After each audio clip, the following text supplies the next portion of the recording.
Dialah Allah yang Maha Esa. Allah tempat meminta segala sesuatu. Allah tidak beranak dan tidak pula diperanakan. Dan tidak ada sesuatu yang setara dengan Dia. Quran Surat Al-Ikhlas ayat 1-4. Diriwayatkan dari Ubay bin Ka'ab radhiyallahu anhu bahwasanya orang-orang musyrik berkata kepada Nabi Muhammad SAW, "Wahai Muhammad, sebutkanlah nasab Tuhanmu kepada kami." Maka Allah Subhanahu wa Ta'ala menurunkan surah ini. Artinya, katakanlah Muhammad, Dialah yang Maha Esa. Allah tempat meminta segala sesuatu. Allah tidak beranak dan tidak pula diperanakan. Dan tidak ada sesuatu yang setara dengan Dia. Diriwayatkan dari Aisyah bahwa Nabi Muhammad SAW mengutus seseorang untuk suatu peperangan. Dia membaca Al-Quran kepada sahabat-sahabatnya dalam sholat mereka. Lalu dia mengakhirinya dengan surah ini, yaitu Qul huwallahu ahad. Ketika mereka kembali, mereka menyebutkan hal itu kepada Nabi. Kemudian beliau bersabda, "Tanyalah dia, mengapa melakukan itu?" Orang-orang pun bertanya kepada laki-laki itu. Dia menjawab, "Sebab surah ini adalah sifat yang Maha Pengasih. Aku suka membacanya." Maka Nabi Muhammad SAW bersabda, "Kabarkanlah kepadanya bahwa Allah mencintainya." Anas bin Malik radhiyallahu anhu berkata, ada seorang laki-laki dari sahabat Ansor mengimami orang-orang di Masjid Quba. Setiap memulai surah yang dia baca kepada mereka dalam sholat, dia memulai dengan surah Qul huwallahu ahad sampai selesai.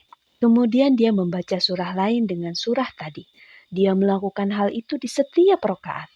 Lalu para sahabat berkata kepadanya, "Kamu membuka dengan surah ini, kemudian kamu tidak merasa cukup dengan surah itu, sampai kamu membaca surah lain.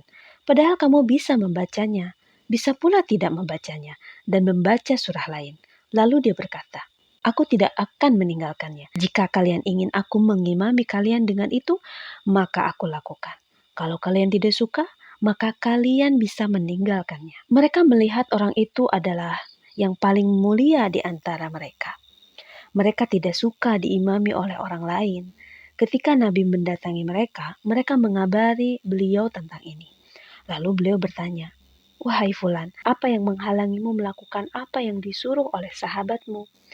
Apa yang membuatmu tetap membaca surah ini di setiap rakaat?" Orang itu berkata, "Aku menyukainya." Nabi pun berujar, "Rasa sukamu kepada surah itu memasukkanmu ke surga." Hadis riwayat Al-Bukhari nomor 774.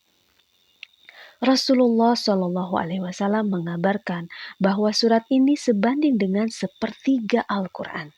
Diriwayatkan dari Abu Sa'id Al-Khudri radhiyallahu anhu bahwa seseorang mendengar seseorang membaca Qul huwallahu ahad secara berulang-ulang. Pada pagi hari, dia mendatangi Nabi, lalu menyebutkan kejadian itu. Seakan-akan orang itu menganggap kecil surah itu. Selanjutnya Nabi Muhammad SAW bersabda, "Demi zat yang jiwaku ada dalam genggamannya, surah itu sebanding dengan sepertiga Al-Quran." Hadis riwayat Bukhari nomor 5013. Abu Sa'id Al-Khudri radhiyallahu anhu berkata, Rasulullah SAW bersabda kepada para sahabatnya, "Apakah salah seorang dari kalian tidak mampu membaca sepertiga Al-Quran dalam satu malam?" Hal itu membuat berat mereka. Lalu mereka berkata, "Siapa di antara kami yang mampu, wahai Rasulullah?" Lalu beliau bersabda, "Qul huwallahu ahad adalah sepertiga Al-Quran." Hadis riwayat Bukhari nomor 5015. Abu Hurairah radhiyallahu anhu berkata, Rasulullah Shallallahu Alaihi Wasallam bersabda, "Berkumpullah, aku akan membacakan kalian sepertiga Al-Quran." Kemudian beliau keluar lalu membaca, "Qul huwallahu ahad." Setelah itu, beliau masuk. Sebagian dari kami berkata kepada sebagian yang lain, Rasulullah bersabda, "Aku akan membacakan kalian sepertiga Al-Quran." Sungguh, aku melihat ini adalah berita yang datang dari langit. Kemudian beliau keluar dan bersabda, "Aku berkata, aku akan membacakan kalian sepertiga Quran. Ingatlah surat itu sebanding dengan sepertiga Al-Quran." Hadis riwayat Muslim nomor 218. Diriwayatkan dari Ubay bin Ka'ab radhiyallahu anhu bahwa Rasulullah shallallahu alaihi wasallam bersabda, "Barang siapa yang membaca Qul huwallahu ahad, seakan-akan dia membaca sepertiga Al-Qur'an." Diriwayatkan dari Abu Darda radhiyallahu anhu bahwasanya Rasulullah shallallahu alaihi wasallam bersabda, "Apakah salah seorang dari kalian tidak mampu membaca sepertiga Al-Qur'an setiap hari?" Mereka berkata, "Ya, wahai Rasulullah, kami lebih lemah dari itu dan lebih tidak mampu." Beliau bersabda, Allah telah membagi Al-Quran menjadi 3 bagian dan surah Qul huwallahu ahad adalah sepertiga Al-Quran. Hadis riwayat Muslim nomor 811. Rasulullah selalu membaca surat Al-Ikhlas dan Al-Mu'awwidzatain, yaitu An-Nas dan Al-Falaq ketika berbaring di tempat tidur.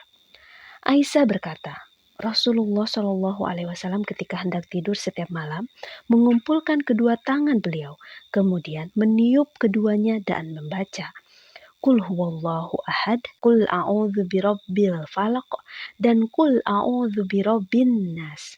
Kemudian beliau mengusapkan kedua tangan beliau ke tubuh beliau yang bisa diusap, mulai kepala dan wajah beliau, lalu tubuh bagian depan. Beliau melakukan hal itu 3 kali. Hadis riwayat Bukhari nomor 5017. Firman Allah Subhanahu wa taala pada ayat Qul huwallahu ahad, artinya katakanlah Muhammad, dialah Allah yang Maha Esa. Allah Maha Esa, Maha Tunggal, tidak ada yang sama dengannya. Tidak ada pembantu, sekutu, sebanding atau seimbang dengannya. Kata ahad tidak disebutkan dalam kalimat positif kecuali untuk Allah, sebab dia sempurna di semua sifat dan perbuatannya.